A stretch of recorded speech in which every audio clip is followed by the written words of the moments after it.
ang nag-deliver papunta sa bahay nila Pangulong Bongbong Marcos at Speaker Martin Romualdez mag-insert o magpasok ng 100 billion worth of projects sa BICAM.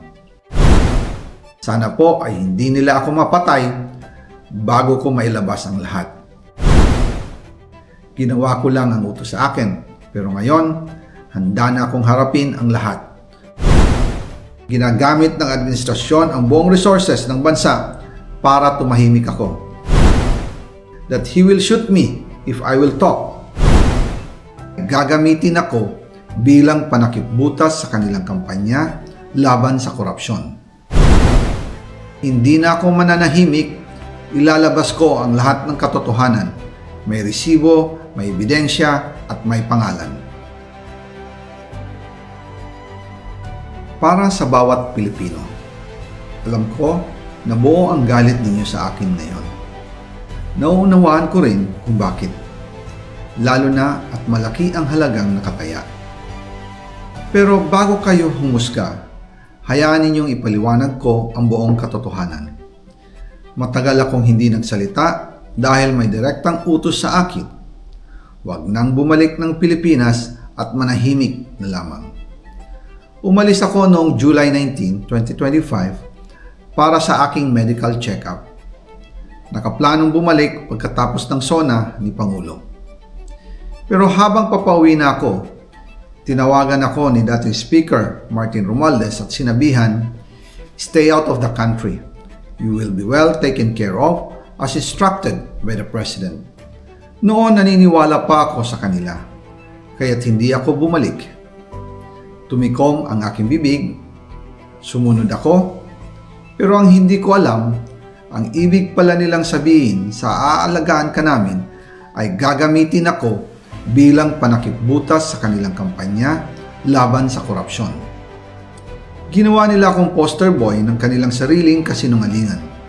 Ngayon, hindi na ako mananahimik, ilalabas ko ang lahat ng katotohanan. May resibo, may ebidensya, at may pangalan. Nagsimula ito nung tumawag si Sekmina Pangandaman sa akin nung nag-umpisa ang BICAM process last year, 2024.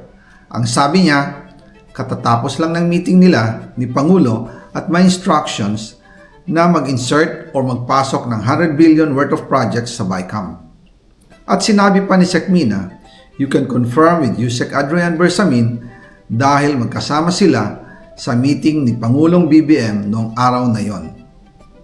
Tinawagan ko po agad si Yusek Adrian Bersamin at tinanong ko kung may instruction nga ba ang Pangulo na magpasok ng 100 billion during their meeting.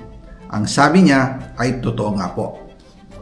Right after our conversation, tinawagan ko po si dating Speaker Martin Romualdez at nireport ko ang instructions ng Presidente to insert the 100 billion projects. At sinabi niya sa akin, what the President wants, he gets. After ng ilang araw, nag-set po ng meeting si Sekmina Pangandaman at Yusek Adrian Bersamin sa amin ni dating Speaker Martin Romualdez sa Aguado Building in front of Gate 4 ng Malacanang at nandun din po si Yusek Jojo Cadiz. During the meeting, binigay po ni Yusek Adrian Bersamin ang listahan na worth 100 billion. Tinanong ko po si Yusek Adrian kung saan galing ang listahan. Ang sagot niya, galing kay PBBM mismo at binigay niya ito mula sa brown leather bag. Nung sinabi po ni Yusek Adrian Bersamin yung brown leather bag, naalala ko noong nasa Singapore kami right after the elections of May 2022 sa Hilton Hotel, kami ni dating Speaker Martin and PBBM habang pauwi at pabalik ng Pilipinas, hinabol ng PSG ang brown leather bag at ang sabi ni PBBM, maiwan na lahat, wag lang ang brown leather bag. Kaya naniwala ko na utos talaga ito ng Pangulo. Pagkatapos ng ilang araw, I informed sina dating Speaker Martin Romualdez, Sekmina Pangandaman, Yusek Adrian Bersamin, and Yusek Jojo Cadiz na kung pwede 50 billion lang ang ipasok sa program funds dahil so sobra ang DPWH funds versus sa DepEd. In practice, hindi pwede na mas malaki ang budget ng DPWH kaysa edukasyon. And yung balance na 50 billion ilagay na lang sa unprogrammed funds for the 2025 budget. Dahil Office of the President din ang nagre-release ng lahat ng unprogrammed funds. Pagkatapos ng isang araw, tinawagan ako ni Sec Mina at sinabi ang mensahe ng Pangulo. Ipasok ninyo yan dahil pinangako na sa akin ni Speaker Martin yan at hindi na pwedeng baguhin. Kumbaga, ang utos ng hari hindi pwedeng mabali. Again, I informed the Speaker and asked clearance about the instructions ng Pangulo. At ang sabi niya, wala tayong magagawa.